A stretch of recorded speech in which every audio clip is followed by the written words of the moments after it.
I never really played with Barbies as a kid. Not that I was opposed to the idea, it just wasn't my thing. I was more into Power Rangers. The only pink I ever got exposed to was the Pink Ranger. And back then she was a pretty good role model. But this Barbie, played by Margot Robbie, aka Harley Quinn, is definitely not a bad role model. She starts out as a stereotypical Barbie. In fact, that's her name, stereotypical Barbie. But as she gets exposed to more of the real world, she changes.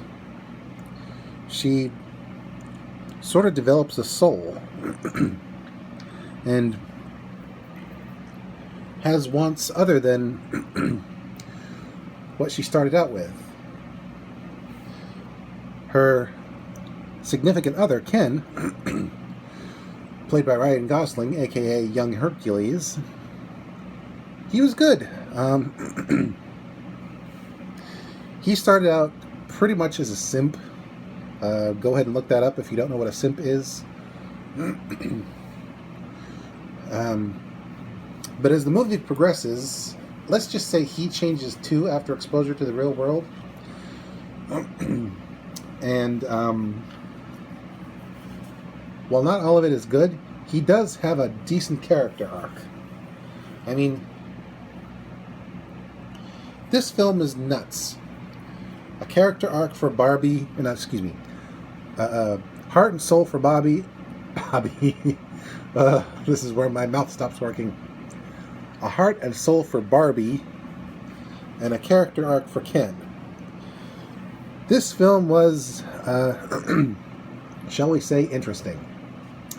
Barbie Land is fairly accurate to what the old playhouses used to look like, and what some of them still look like. And at the same time, they feel lived in.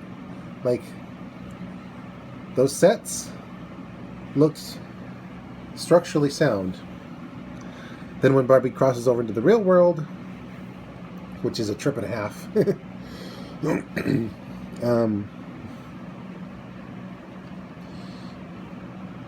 things start to get disturbingly real.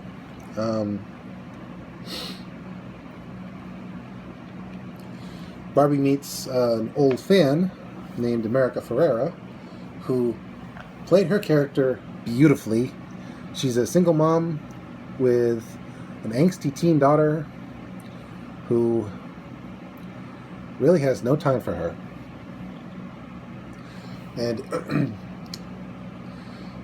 let's just say that factors into the plot.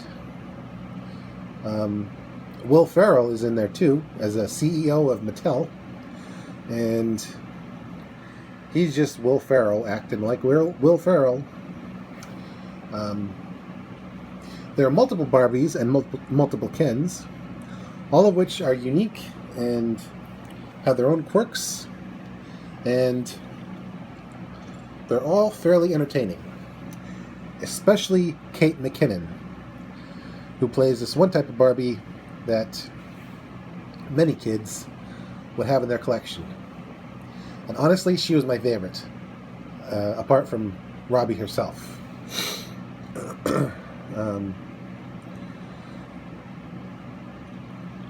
Technically, her character was Weird Barbie, but I like to call her Gem Barbie because she looked like the character Gem from the 80s, towards the end. And honestly, she felt the most human. Like, she would join Barbie in the real world if asked.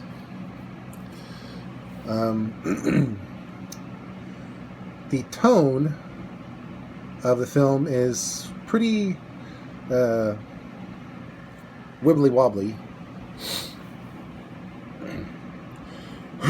You got Barbie coming to terms with uh,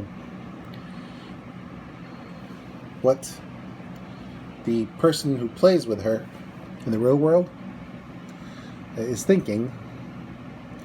And one of the themes is patriarchy versus matriarchy. And it gets rather heavy. And let's just say some of Ken's actions made me cringe quite a bit. But at the same time, some of the Barbie actions made me cringe too, because what they needed was to find a happy medium where Barbie's and Ken's shared power rather than it seemingly all be one side or the other. And while some of the actions, some of the characters are a bit manipulative, overall, their hearts are in the right place. And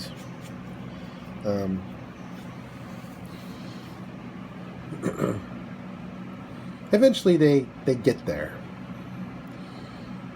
So overall, the Barbie movie was actually something worth seeing, even if you've never played with a single Barbie before in your life.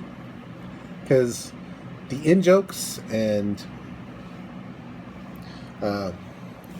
character journeys and a very interesting monologue by America Ferrera all came together to make a pretty decent film overall. While Barbie does perpetuate some stereotypes,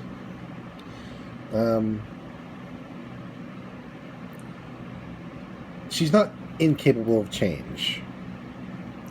And she's certainly more than just some silly doll. This is Mr. J signing out and reminding you, it doesn't matter what you played with as a kid. What matters is whether or not you play well with others as an adult. And pink was my favorite color when I was a kid.